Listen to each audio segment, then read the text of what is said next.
Okay, so take a look around you, wherever you are. Chances are you're sitting in a building made of it, or you're looking out a window at a city built from it. I'm talking about concrete. It is, without a doubt, the silent giant of our world. It's the foundation for literally everything. It's the single most used engineered material on the entire planet, more than everything else combined. But that comes with a pretty huge environmental price tag, which forces us to ask some really tough questions. And that's exactly what we're going to dive into. To really get our heads around the scale of the problem, let's just start with this one number.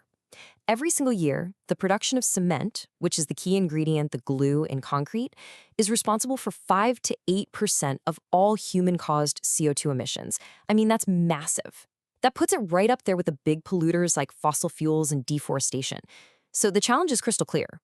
How do we keep building the world we need without, paying this insane environmental cost? So if regular old concrete is a big part of the problem, what's the solution, right? Well, naturally, we look towards innovation, towards something better. Advanced materials like engineered cementitious composites, or ECC, they seem like the perfect answer. This stuff is incredibly durable, it's flexible, it's super damage tolerant. But here's where it gets a little weird. And this is where we run smack into our central paradox. At first glance, this seems pretty straightforward, doesn't it? If you just look at the energy it takes to make the raw ingredients, conventional concrete looks like the winner. It's got a lower energy footprint. But then you look at ECC. It relies on some really high-energy components. I mean, that synthetic PVA fiber alone, it has an energy intensity more than 10 times that of cement. So this leads to the big question. How on earth can a material that's so much more energy-intensive to make possibly be the more sustainable choice in the long run? All right, so to figure this out, here's our game plan. First, we're going to really define this paradox. Then we'll shift our whole perspective by thinking in life cycles. After that, we'll look at what's called the durability dividend. Then we're going to circle back and tackle how to green the material itself. And finally, we'll put it all together to sketch out a totally new blueprint for sustainable design. So this idea of a material's first impression, just looking at its production phase, it can be so misleading. It's kind of like judging a book by its cover, or in our case, judging a building material by its factory receipt. To get the real story, we have to zoom out and look at the bigger picture, a much bigger picture. And that's where this really powerful tool comes into play that helps us solve the paradox. It's called life cycle analysis, or LCA. And what this does is it forces us to stop thinking about a material in a vacuum and start thinking about the entire whole lifespan of the structure it's going to create. So every structure's life basically has 4 key phases.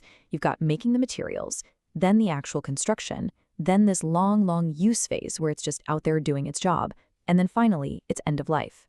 Now that first step, material production, that's what creates our whole paradox. But what if that's actually one of the smallest pieces of the total environmental puzzle?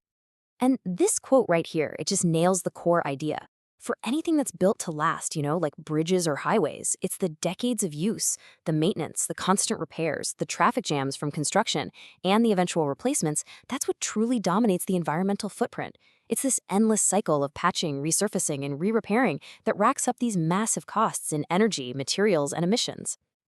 And this, right here, is where ECC's superpower, its incredible durability, completely flips the entire script. So let's look at a real-world example, a life cycle analysis comparing a conventional bridge deck to one built with an ECC system over a 60-year lifespan. I mean, just look at the difference. The conventional deck is basically in a constant state of repair. You're doing maintenance every 5 years, you're resurfacing it every 15, and then you have to do a full-blown replacement at year 30. Now look at the ECC system. Because it resists cracking and breaking down so well, maintenance gets pushed every 10 years, resurfacing to every 20, and the deck itself, it lasts the entire 60 years. And here is the punchline. This is the payoff. When you add up everything, all the materials, all the traffic jams, all the construction over those 60 years, the ECC system uses about 40% less total energy and spits out 33% less CO2. So despite its higher upfront cost, its durability creates these enormous savings down the line. That is the durability dividend in action. So let's be super clear here. The big sustainability win isn't coming from the initial material itself. It comes from what that material prevents. It's about avoiding the carbon emissions from all that construction equipment, the energy wasted by cars sitting in traffic during lane closures, and all the raw materials needed for those constant repairs. Durability isn't just a nice-to-have feature, it's the actual engine of sustainability here. Okay, so we've seen how durability can make a high-tech material more sustainable over its life. But what about that initial high-energy footprint? What if we could tackle that too? Well, this is where the story gets even better, with something called green ECC. The concept is actually pretty simple, but it's incredibly powerful. You systematically go through and you replace the most energy-intensive ingredients in ECC with alternatives that are either industrial byproducts, basically another industry's trash, or just have a much lower environmental impact. And you do all of this while making sure the material still performs like an absolute champ. So you can start with the biggest bad guy, Portland cement. Researchers have figured out how to replace huge chunks of it with industrial wastes, like fly ash from coal plants or slag from steel production. You can even create these geopolymer-based ECCs that get rid of Portland cement completely. Next up, the sand. Instead of using energy-intensive manufactured silica sand, we can swap in other large-scale industrial waste streams, things like used sand from metal foundries or the tailings, the stuff left over from iron ore mining. And finally, we come back to that really high-energy PVA fiber. Well, it turns out you can swap that out too. You can use lower-energy alternatives like polypropylene fibers or even fibers made from recycled PET. Yep, the same stuff from plastic water bottles.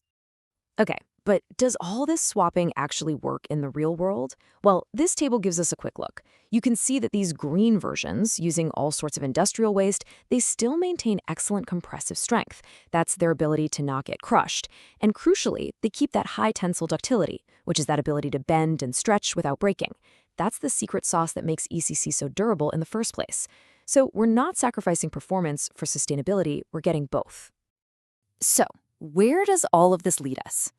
Well, it points to a completely new way of thinking about how we design our infrastructure, one that combines these two really powerful ideas right from the very beginning.